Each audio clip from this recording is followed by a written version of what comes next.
자, 57페이지 여기서는 남북한의 관계에 대해서 얘기를 하겠습니다.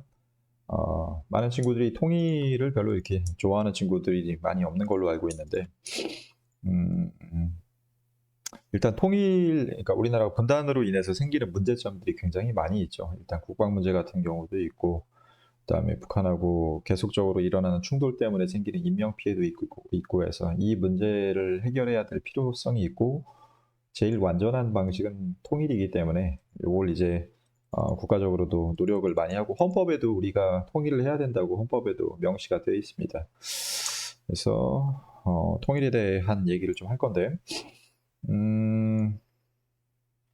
봅시다. 6.25 전쟁이 일어나서 완전히 망했었죠.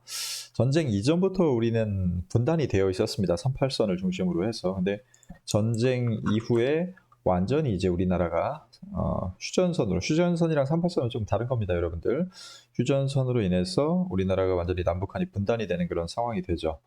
그래서 이때부터 남북한의 적대심이 굉장히 고조가 됐었습니다. 내가 이거 자료 준비하느라고 또 엄청 오래 걸렸어. 한 3시간 정도 걸린 것 같은데. 자, 처음에 이제 남북한이 분단됐을 때 이승만 정부는 북진 통일론을 주장했었어요. 나라가 해방돼가지고 완전히 거지꼴이었었는데 남한이랑 북한의 정부가 따로따로 들어서고 나서 이승만 정부를 계속해서 북진해서 통일하자, 북벌을 하자 그런 얘기를 했었고 실제로 전쟁이 터졌죠. 북한이 먼저 일으키죠. 그래서 6월 25일 날 6.25가 터지게 되죠. 6.25가 터지면서 북한도 분명히 이제 전쟁으로 인한 통일론을 가지고 있었다는 거죠. 그리고 나서 전쟁 중에 우리가 한미 상호 방위 조약이라는 걸 체결을 합니다. 이때 미국이 뭐라고 못을 박냐면은 전쟁을 끝내면서 6.25 전쟁을 끝나면서 뭐라고 못을 박냐면은 어떤 니네는 무력적인 행동이나 전쟁을 삼가해라. 야, 우리 니네 한국 애들 봐주기 피곤해 지금 여기.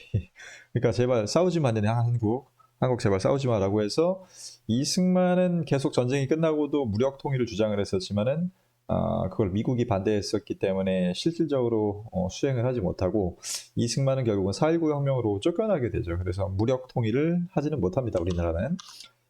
무력 통일을 하지 못하고 4.19 혁명 직후에는 북한이랑 계속 사이가 안 좋았던 독재자가 물러났었기 때문에 평화통일운동이 분출됩니다. 그래서 이 내용은 4.19 혁명 직후에 잠깐 본 적이 있었습니다. 여기 41페이지에 보면 평화통일운동이 활발해진다라고 해서 반공정책에 의해 눌려 있었던 평화통일운동이 활성화가 되는데 이때 활성화가 되는 대표적인 운동은 학생들이 특히 많이 요구를 하죠.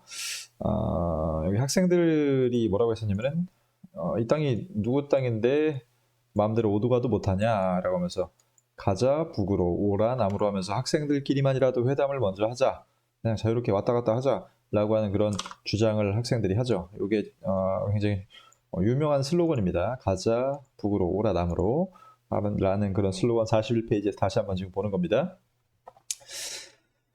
그 다음에 민간에서는 중립화 통일론이라고 하는 걸 여러 지식인들이 주장을 하는데 이 중립화 통일론이라고 하는 것은 우리가 지금 분단이 된 것은 우리 둘만 싸워가지고 분단이 된 게 아니라 소련, 미국, 중국 등등 여러 국가들의 이해관계가 얽힌 것이기 때문에 관계된 각국의 협상에 의해서만 우리의 통일이 이루어질 수 있다는 거죠. 그래서 여러 나라들이 우리나라의 중립화를 인정해 주고서 그래가지고 우리가 같이 통일을 하자라고 했던 것이 중립화 통일론이라고 하는 것이 있었습니다. 그 외에는 여기 협상론이라고 하는 것도 있습니다. 남북 여러 이제 단체들끼리 모여가지고 자주적으로, 그러니까 다른 나라 신경 쓰지 말자, 그냥 우리 둘이 일단 만나자는 거야. 민족이 자주적으로 우리 둘이 일단 만나자 라고 해서 외세 의존을 버리고 자주적인 평화 통일을 하자라고 하는 협상론이라고 하는 것도 있었습니다만은 이렇게 막 실현되지 않습니다. 특히 당시 장면 정부는 뭐라고 했었냐면 4.19 혁명 직후에 등장했던 장면 정부는 한반도 전역에서 시행되는 총선거를 실시하자고 했는데 북한이 당연히 할 리가 없죠. 미쳤냐 이걸 하게. 그래서 얘네들 별로 생각이 없었고 학생단체나 시민단체만 열심히 막 주장을 하다가 결국은 5.16 군사반란이 터지게 되죠. 5.16 박정희 정부는 자기가 이제 사회주의 운동을 했었던 경력이 있었기 때문에 반란을 일으켜서 정부를 장악하자마자 반공을 제1로 취급하는 그런 선언을 하게 되죠. 그래서 이때부터 북한이랑 사이가 엄청나게 또 안 좋아집니다. 4.19 혁명 직후에 잠깐 좋아졌다가 북한과의 사이가 굉장히 안 좋아지는데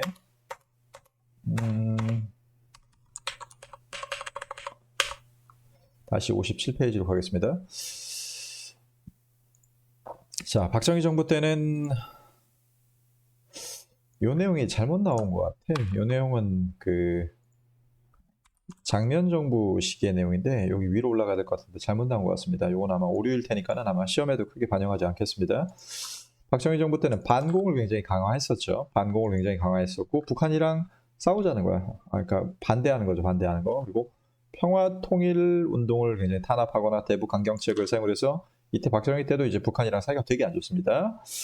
그래서 당시 68년도에는 북한이 박정희를 암살하기 위해서 서울에 무장 간첩을 침투시켜가지고 총 23명인가를 보내요. 총 23명인가를 보내가지고 31명이네. 31명을 보내가지고 실제로 청와대 근처까지 옵니다. 청와대 근처까지 와가지고 총격전을 벌이다가 여러 사람들이 이제 사망하는 사건이 발생하죠. 그 중에서 생포된 한 명은 김신조라고 하는 사람인데 이 사람이 이제 인터뷰를 한 게 충격적이죠. 너 왜 왔어? 라고 하니까는 우리의 목적은 박정희의 목을 따는 것이고 하면서 막 이렇게 인터뷰를 합니다. 그래서 굉장히 충격을 받았던 박정희가 당시 복수하기 위해서 김일성한테 복수하기 위해서 실미도라고 하는 부대를 또 만들어서 훈련을 시켰었죠. 그 영화로도 나온 적이 있었습니다. 그리고 이 당시 똑같은 68년도인데 미국의 푸에블로호라고 하는 배가 북한한테 납치됩니다. 이 배가. 미국의 이것도 전투함인가 뭐 어쨌든 미국의 배인데 당시 북한은 해군 병력이 거의 없었어요. 해군 병력이 거의 없어가지고 미군 애들이 북한에 막 왔다 갔다 했어. 북한 그 바닷가를 약 올리듯이 막 왔다 갔다 하면서 정보를 수집하고 뭐 그런 활동을 많이 해가지고 북한 애들이 열받아가지고 이 배를 납치해버렸어. 납치해버렸는데 나중에 이제 미국이 북한 영해를 침공했던 것을 사과하고서 요 납치됐던 사람들을 다 풀어주죠. 한 명 사망했나 그랬을 겁니다 아마. 그래서 박정희 정부 때는 북한이랑 사이가 엄청나게 안 좋았었는데 이 상황이 70년도에 좀 바뀌게 됩니다. 당시 미국 대통령이었던 닉슨은 독트린이라고 하는 닉슨 독트린이라고 하는 문서를 발표하는데 여기서 뭐라고 하냐면은 아시아에서 공산주의와의 대립을 나는 이제 그만 손을 떼겠다. 즉 베트남 전쟁을 일단 피하겠다. 그만두겠다. 그리고 아시아의 어떤 행동들은 니네가 알아서 하고 우리는 그냥 옆에서 그냥 지원을 해주겠다라고 하면서 아시아와 소련 즉 공산주의 국가와의 약간 화해를 하겠다라고 하는 그런 선언을 합니다. 이 선언을 하고 나서 몇 년 있다가 이제 미국 대통령 닉슨하고 중국의 마오쩌둥하고 만나서 악수도 하고 서로 이제 그 스포츠 선수단도 교환해서 탁구 게임도 같이 즐기고 하는 등 얘네들이 닉슨과 중국의 마오쩌둥이 좀 사이가 괜찮아집니다. 이때 약간 개선이 되죠. 당시 마오쩌둥은 6.25 전쟁 때부터 6.25 전쟁 이전부터 김일성이랑 친했기 때문에 요 셋이 관계가 좋아지게 되니까는 박정희의 고민이 깊어지죠. 왜냐면은 자기는 북한이랑 그동안 그렇게 많이 싸웠었고 실제로 북한하고 전쟁도 일으키려고 했었어. 실제로 북한하고 전쟁도 일으키려고 했었는데 얘네 셋이 사이가 좋아지니까는 박정희가 굉장히 고민이 깊어졌었고 당시 미국 대통령 닉슨도 야 얘네도 그만 싸우고 그냥 좀 북한이랑 좀 얘기 좀 해봐 라고 계속 이제 부추기는 상황이 되자 일어났었던 발표가 바로 7.4 남북 공동 성명입니다. 7.4 남북 굉장히 중요합니다. 이게 이제 북한하고 있었던 전쟁 이후에는 북한하고 있었던 첫 화해 무드였었기 때문에 북한하고 처음으로 진짜로 우리가 북한이랑 화해하나라고 하는 닉슨 독트린으로 시작이 됐었고 그래서 7.4 남북 공동성명인데 이 7.4 남북 공동성명이 이루어지는 과정을 좀 자세히 보면은 당시 이제 박정희는 그래서 북한이랑 대화를 해야 되겠다라는 김일성과 대화를 해야 되겠다라는 생각을 했었는데 그 계기가 됐던 사건은 당시 한필화라고 하는 북한의 그 동계올림픽 선수가 있었습니다. 이 선수가 이제 무슨 올림픽에 가가지고 뭐 메달을 땄었는데 요게 한국에도 이 사실이 알려졌었고, 요걸 이 한필화가 북한애가 메달을 땄다는 그 뉴스를 남한에 있었던 오빠인 한필성이라고 하는 사람이 이제 보게 되죠. 그래가지고 동생을 만나려고 일본으로 갔어요. 당시 일본에 동생이 있어가지고 일본에 가서 동생을 만나러 갔는데 둘이 만나지 못합니다. 북한 애들이 못 만나게 해요. 그래가지고 전화 통화를 하는데 이 전화 통화하는 모습이 전국에 알려지게 됩니다. 그래서 이 남매 둘이서 막 울면서 오빠 너무 보고 싶어요. 엄마가 막 보고 싶다고 말해달라고 해서 막 울면서 얘기를 하니까는 전 국민들이 요 라디오 방송을 막 들으면서 막 이제 전부 다 눈물을 흘리게 되는 그런 상황이 벌어지게 되죠. 요 사건을 계기로 해가지고 전 국민적으로 이산 가족 너무 불쌍하다라고 하는 그런 여론이 일어나게 되고, 이걸 박정희 정부가 어느 정도 감안을 해서 남북 이산 가족을 좀 만나게 하면 어떻겠냐라고 북한에 제안을 해가지고 남북 적십자 회담이 열리게 됩니다. 남북 적십자 회담. 요것도 처음에는 비밀리에 열렸었습니다. 비밀리에. 처음에는 비밀리에 열리다가 나중에 이제 좀 공개가 된 건데, 남북 적십자 회담이 열려서 이산 가족을 이제 만나게 하자라고 하는 그런 이산 가족만 일단 만나게 하자. 얘네 좀 불쌍하니까라고 해서 이산 가족을 만나게 하려고 했었는데, 당시 이걸 추진했던 중앙정보부장 이후락이 이제 북한 여기 적십자 인물한테 쪽지를 받아가지고 북한까지 결국은 방문을 합니다. 중앙정보부장 이후락이, 이 사람이 이후락이야. 이 사람이 북한까지 방문을 하는데, 이미 여기 적십자 회담 당시에는 막 거의 이제 뭐 북한 기자들이랑 남한 기자들이랑 만나가지고 밖에서 뭐 담배도 피고 커피도 마시고 술도 막걸리도 한잔하고 하면서 완전 통일된 것 같은 거야. 완전 통일된 것 같은 거야. 그런 모습이었었고, 쪽지를 받고서 이제 몇 달 뒤에 이후락이 박정희의 명령을 받아가지고 북한에 직접 가죠. 북한에 직접 가가지고 김일성의 동생이었던 김영주라고 하는 사람을 만납니다. 김일성의 당시 동생입니다. 동생이었는데 당시 이제 북한의 2인자였는데 이 사람을 만나가지고 얘기를 했는데 잘 얘기가 될까 안 될까 처음에 잘 얘기가 안 돼. 둘이 서로 이제 약간 좀 만났는데 막 분위기도 안 좋고 그래가지고 얘기가 잘 안 되나 싶었는데, 어느 날 갑자기 북한 애들이 밤에 찾아와서 야 너 잠깐 나와 라고 해가지고 이후락이 끌려가요. 어디론가 평양에 갔는데 북한 애들이 밤에 나오라고 해서 어디론가 끌려가. 그래서 이후락이 당시 죽을 것 같아가지고 청산가리를 챙겨요. 청산가리 이제 자살하려고 들고 왔었거든요. 혹시라도 무슨 일 생기면은 자살할지도 몰라서 청산가리 알약을 챙겨가지고 갔었습니다. 그래서 이제 죽으러 가나 보다 라고 생각을 했는데, 누가 튀어나왔냐면은 이제 끌려간 곳의 건물 안에서 누가 이제 누구를 만나게 됐냐면은 김일성을 짜잔하고서 만나게 돼요. 김일성을 딱 만나고서 김일성이 되게 막 그전에는 완전 개 돼지 이미지였는데 갑자기 막 뭐라고 해요? 훈남 이미지로 약간 훈훈한 이미지로 와가지고 우리 이후락 동지 반갑습니다. 우리 민족의 이런 뭐 영웅 이후락 동지 반갑습니다 하면서 이후락을 굉장히 환대해 줬다고 합니다. 그러면서 김일성이 처음에 뭐라고 물어보냐면은 아니 미국은 왜 계속 남한에 있습니까? 거기 미국 애들 내보내세요. 우리 쳐들어오려고 하는 거 아니에요? 북한 쳐들어오려고 하는 거 아니에요? 라고 하니까 이후락이 뭐라고 그랬냐면은 아니 니네가 좀 6.25 옛날에 일으켰잖아. 그래서 우리도 그냥 불안해가지고 같이 있는 거야.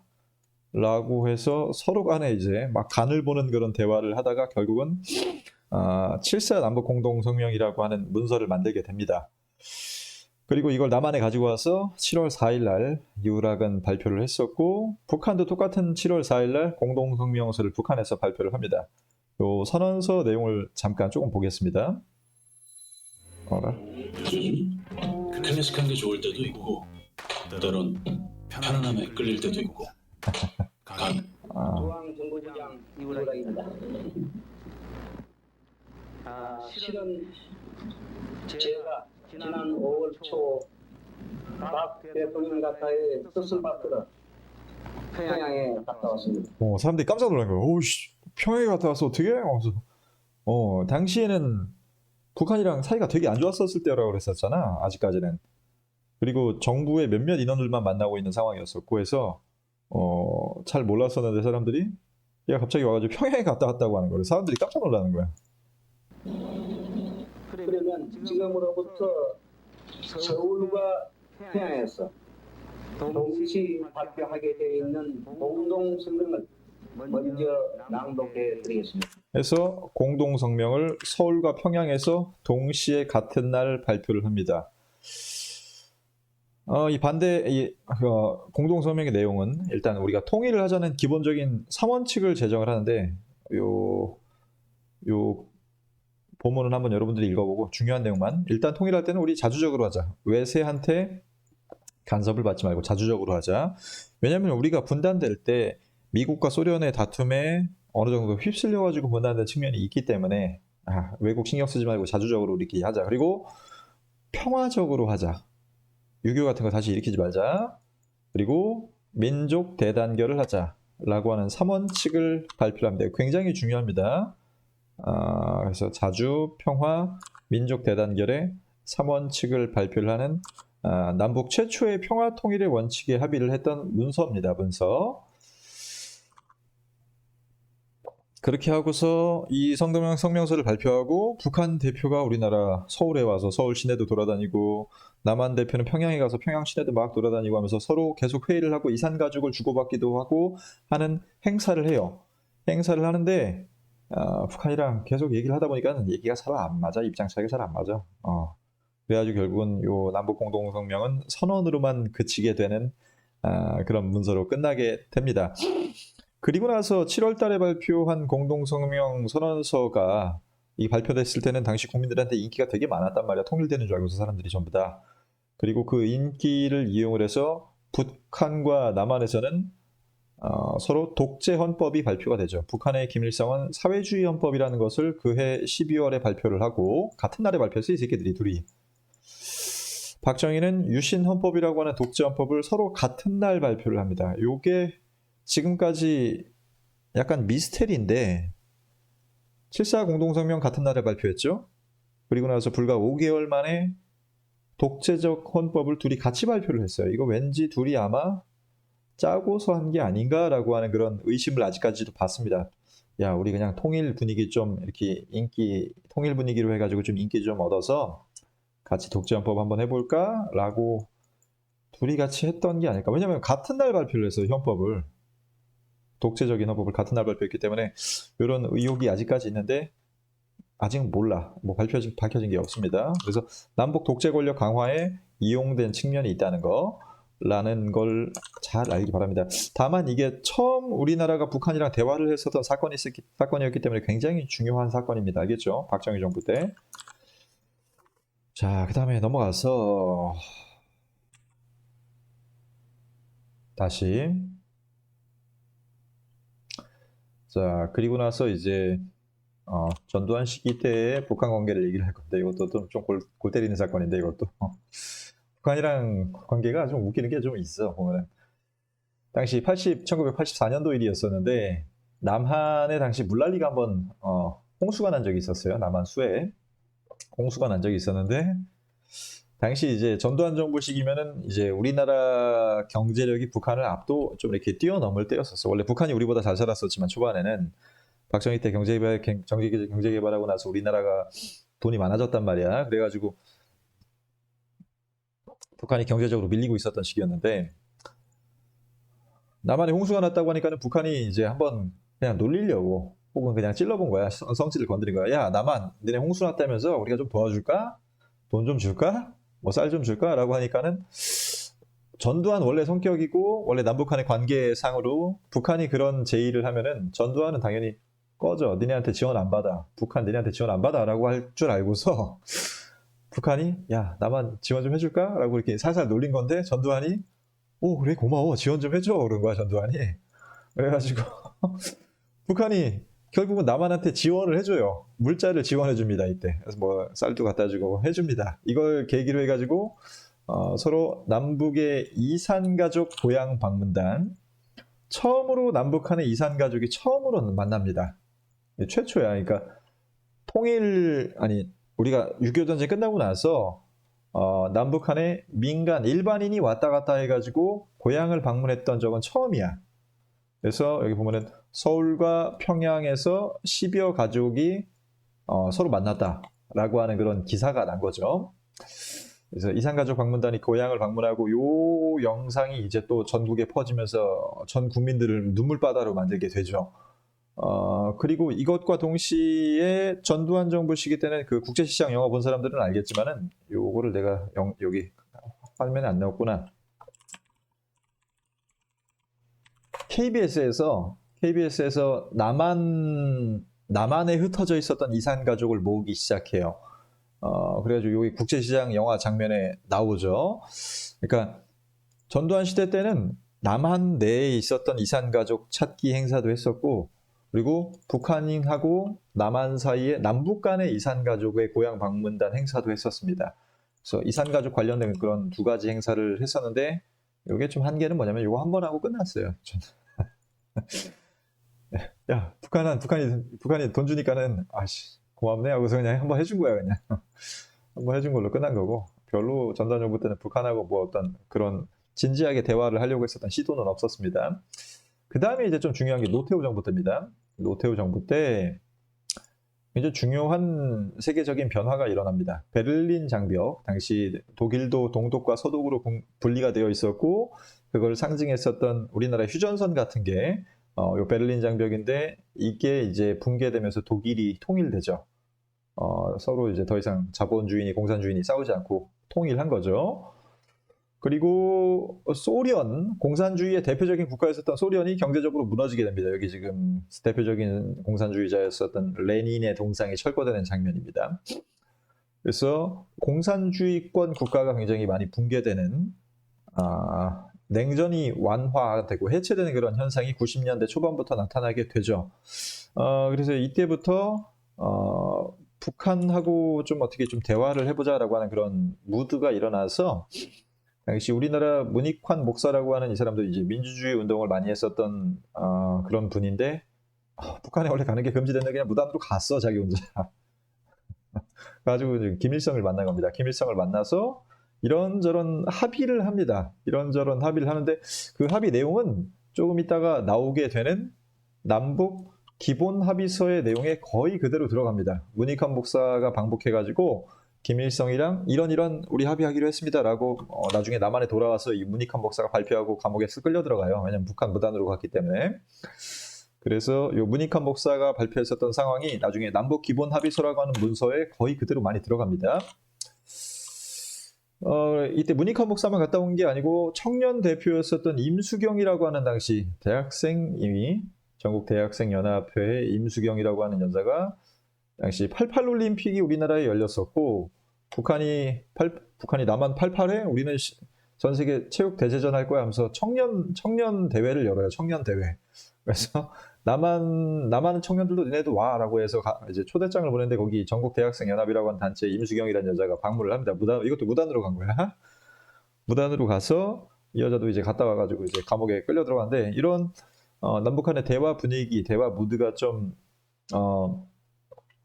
무르익은 상황에서 북한과 남한이 이제 대화를 시작하죠. 그래서 노태우 정부 때 남북한이 유엔에 동시 가입합니다. 유엔에 동시 가입합니다. 원래 남한은 유엔이랑 친해가지고 가입할 수 있었는데, 미국이랑 친해가지고. 근데 유엔에 소련도 있었었고, 그 소련이 우리 남한 가입을 반대했었는데, 이때 이제 소련이 우리의 가입을 찬성하게 되죠. 소련이 우리의 가입을 찬성했었고, 그다음에 남북한이 좀 이제 대화를 시작을 해서 남북의 기본 합의서를 채택하는데, 이 내용이 뭐냐면은 이거 굉장히 중요합니다. 이 내용은 남북 간의 최초의 공식적인 합의서. 박정희 때 있었던 7.4 공동성명은 공식적인 성명이라고 보긴 어려워요. 비밀리에 서로 왔다 갔다 해가지고 청산가리까지 막 들고 왔다 갔다 해서 비밀리에 이제 합의했던 문서이고, 정부 간에 큰 요 문서의 성과가 없었었어요. 그 뒤에는. 그래가지고 이거는 그냥 일회성 그런 이벤트 정도의 그런 문서라고 생각을 하면 되고, 요 남북 기본 합의서라는 건 남북한의 정부 간의 최초의 공식적인 합의서입니다. 공식적인 합의서. 앞으로 우리가 이렇게 좀 통일을 해보자라고 하는 그런 합의를 한 건데, 일단 서로를 인정하고, 그리고 서로 불가침 쳐들어가지 말자. 서로 상대방의 체제를 인정하고 무력으로 침략하지 말고 서로 교류 협력하자라고 하는 기본적인 선언을 하게 되죠. 그리고 한반도 비핵화 공동 선언을 하면서 NPT에도 가입을 합니다. 핵 확산 금지 조약에 가입을 하게 되죠. NPT에 가입을 하게 됩니다.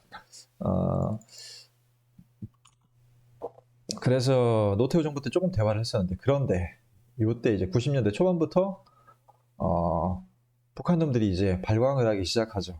왜냐면은 소련이 무너졌었고 중국도 당시 경제적으로 좀 다른 체제를 가게 되면서 북한하고 좀 멀어지기 시작합니다. 그래서 북한이 혼자 생존해야 되는 그런 상황이 되니까는 이 새끼들이 뭘 개발하기 시작해요?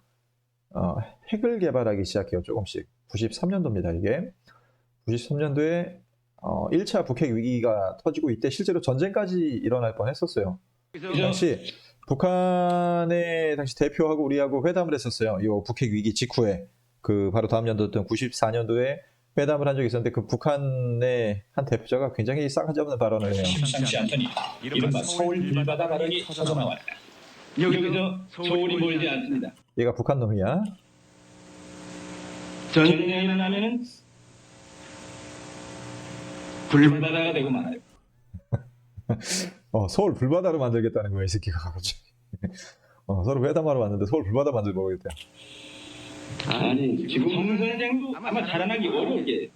너도 살아나기 어려울 거예요. 아니, 그걸 말이라고 합니까? 그렇기 때문에 아니, 얘네로 가만히 있을 것 같아요? 우리 가만히 있을 것 같아요? 이렇게 여기 대해서 아니, 이제 심사숙고를 해야 된다. 전쟁을 선언하는 겁니까? 지금 전쟁 선언하는 거야? 하면서 진짜로 전쟁이 날 뻔했어. 이때 94년도 때. 이때 전쟁 위기가 얼마나 심각했냐면은 우리나라에서 전쟁 위기가 나면은 미국에서 자국민들한테 알려. 근데 이때는 실제로 알렸었어. 알려가지고 미국으로 돌아와라라고 하는 그런 메시지가 있었습니다. 미국도 우리 항공모함 같은 거를 우리나라 앞바다에 막 배치를 막 하려고 했었고 막 그랬었는데 당시 김영삼 대통령 시절입니다. 이게 김영삼 대통령 시절에 이제 1차 북핵 위기가 터졌었는데 김영삼 대통령은 남북 정상회담 한번 해보자. 우리 그냥 지금 사이가 안 좋지만 일단 만나보자. 조건 없이 만나자. 라고 해서 실제로 만날 날짜까지 정해집니다.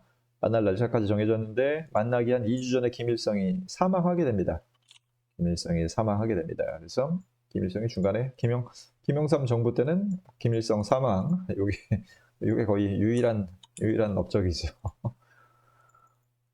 이때 북한 경수로라고 하는 원자력 발전소 건설 지원 사업을 조금 지원해 주긴 했었는데 요것도 나중에 중단됐다 다시 했다 뭐 그냥 그런 일이 있었고 김영삼 정부 때도 막 딱히 막 그런 거는 없고 제일 중요한 거는 이쪽 페이지에서 제일 중요한 거는 김대중 정부 때의 사건입니다.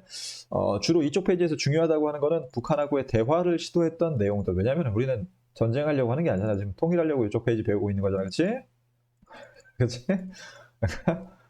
그래서 여기 싸운 내용들은 별로 중요하지 않아. 어떻게 화해를 했고 어떻게 이제 교류를 했는지에 대한 내용들을 중요시하게 봐야 됩니다. 그 중에서 제일 중요한 화해 작업을 했던 게 김대중 대통령 때이기 때문에 이걸 중요하게 보면 됩니다. 몇 분 했지? 와씨. 그래서 김대중 정부 때 화해 협력 정책 이거는 예전에 본 적이 있었습니다.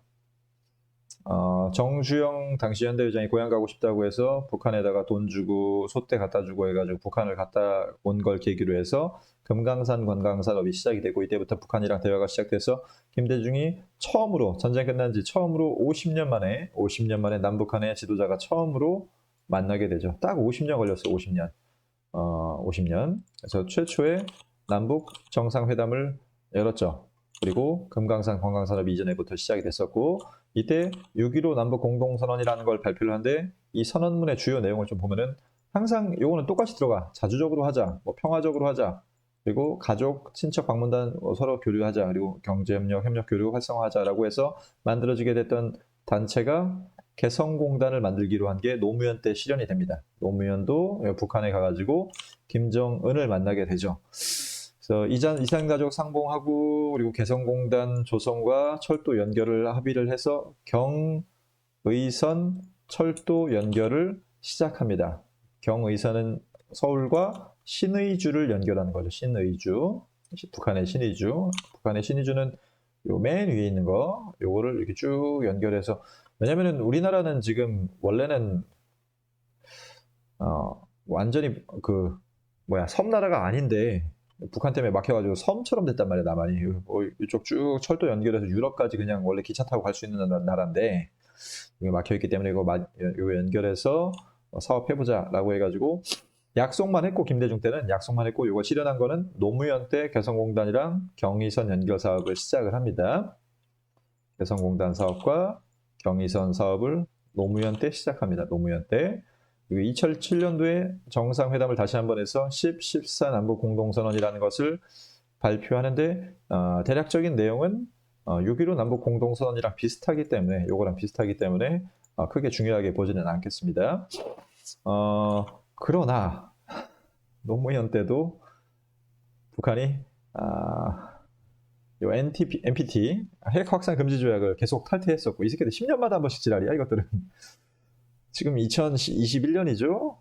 한 2023년도에 또 다시 한번 지랄할 때 됐는데, 이것들 NPT 탈퇴 선언하고 핵실험합니다. 노무현 때 처음으로 핵실험을 성공시킵니다. 이 사람들이, 북한 애들이 처음으로 핵실험을 성공시켰었고, 그래서 이때 노무현 정부에서 육자회담이라고 하는 걸 개최해가지고 북한과 남한의 주변 국가들의 도움을 얻어서, 중재 양쪽 다른 나라들의 도움을 좀 얻어가지고 북한의 핵 문제를 좀 협의를 해서 어느 정도 좀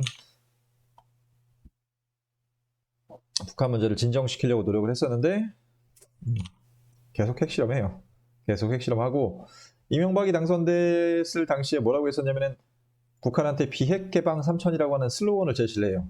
이 이명박이 대통령 선거 나왔을 때부터, 야, 북한 니네 핵 포기하면은, 그리고 우리나라한테 경제 개방하면은 우리가 니네들 소득 3천 달러까지 가게 해줄게. 3천만인가 억인가 하여튼 3천 달러 가게 해줄게 라고 하니까 북한 애들이 이걸 좋아했을까, 오히려 기분 나빠했을까? 기분 나빠했어요. 왜냐면은 네가 뭔데 우리나라한테 이래라 저래라 핵 포기하라 말아 얘기하고, 니네가 뭔데 우리나라 돈을 올려주겠다는 거야? 라고 하면서 북한이랑 좀 사이가 되게 안 좋아져, 이때 처음 시작할 때부터, 이명박 때. 그리고 나서 이명박이 당선되자마자 그해 7월에 금강산에 관광이 갔던 관광객 한 명이 피살되는 사건이 일어났는데, 이거 왜 죽었는지 아직도 모릅니다. 북한 측 주장으로는 이 금강산 관광객 한 명이 무단으로 여기저기 막 들어갔다 왔다 해가지고 그거를 죽였다고 했는데, 그런 모습은 많이 보이지 않아가지고 진상 조사가 북한에서 일어난 사건이라서 명확하게 밝혀지지 않았습니다. 아직도 이 관광객이 왜 죽었는지 아직도 몰라요. 그런데 이 사건을 계기로 해서 북한이랑 사이가 급속도로 나빠지게 되죠, 이명박 정부 때. 그래서 2차 핵실험도 일어나고 연평도 천안함 사건 일어나게 되면서 북한이랑 굉장히 관계가 안 좋아지게 되죠. 북한의 연평도 포격 사건과 그리고 금강산 관광객 그 피살 사건 때문에 요 다 중단됩니다. 그러다가 나중에 다시 시작되기는, 금강산 관광은 이명박 때 중단됐고 개성공단 사업은 박근혜 때 중단됐었습니다. 그러다가 문재인 정부 와가지고 초반에는 또 문재인 정부랑 사이가 안 좋았어. 이때 김정은이 뭐라고 얘기했었냐면 전쟁 뭐 그런 얘기까지 같이 했었었고, 초반에 그래서 문재인 정부 때는 되게 사이가 안 좋았었는데, 문재인이 이제 뭐라고 이제 제안을 하냐면은 평창에 와라. 평창에 와가지고 좀 얘기 좀 해보자. 라고 해서 평창 동계올림픽에 북한 선수단이 오는 것을 계기로 해서 북한과의 관계가 좀 개선되기 시작하죠. 요거를 문제에 낼 수 있을지 모르겠지만 지금 현재 교과서에 나와 있기 때문에 낼 수 있습니다. 요 북한과의 여러 대화 노력을 통해서 여러 차례 또 정상회담을 해서 판문점에서도 만나고 북한하고도 만나고 미국하고도 만나고 하는 그런 여러 외교 활동을 벌이게 돼서 초반부에 북한이랑 사이가 굉장히 괜찮아졌었는데 코로나로 딱 중단됐어요. 코로나로 딱 중단됐고, 여기 특히 북한이랑 미국이 마지막에 만났었던 하노이, 베트남 하노이에서 만났었던 회담에서 별 성과 없이 둘이 그냥 헤어지게 됩니다. 이 둘이. 그래서 이때부터 북한과 미국이 사이가 안 좋아지니까 우리하고 관계도 조금씩 멀어지게 됐었고, 지금 현재는 완전히 대화가 코로나 때문에 끊겼고, 얼마 전에 북한이 남북한 연락사무소 개성에 있었던 걸 폭파시켜 버렸었죠. 그리고서 지금 상태가 또 안 좋아졌습니다. 판문점 선언이라는 걸 했었는데 북미 정상회담 이것도 중요합니다. 북미 정상회담은 얘네는 거의 6.25 전쟁 끝나고 나서 거의 한 몇 년 만이야? 60년 만에 만난 거야 얘네는. 60년 만에 현직 대통령이 북한에 간 건 내가 알기로는 이때가 처음일 겁니다. 둘이 만난 게 처음입니다. 전쟁 끝나고 나서 처음으로 만난 겁니다. 그래서 이것도 굉장히 중요한 사건이니까 잘 알고 있고 밑에 내용 좀 채우고 끝내겠습니다. 이거 맞고요. 지속적인 대화를 못했죠. 실사남북 공동성명은. 그 다음에 전두환 때 북한의 구호물자 계기로 통일운동이 활성. 민간 통일운동이라기보다는 전두환 정부가 그냥 이산가 좀 몇 번 만나게 한 겁니다. 그 다음에 노태우 정부는 통일운동을 지원하지 않고 정부가 했었어요. 이것도.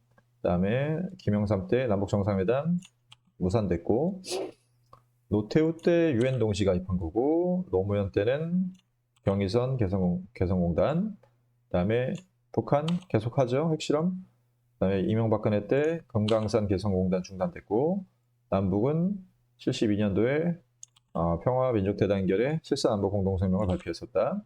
그 다음에 이거는 박정희 그리고 노태우 때는 유엔 동시 가입 남북 기본합의서를 발표했었습니다. 그 다음에 남한의 김대중과 김정일 사이에 최초의 정상회담 그리고 개성공단 사업이 추진됐었다. 상호 불가침 합의했다는 건 합의서입니다. 남북 기본합의서 그리고 통일 원칙에 최초로 합의했던 것은 공동성명 그리고 교류 활성화 남북 공동선언 여기까지 합시다.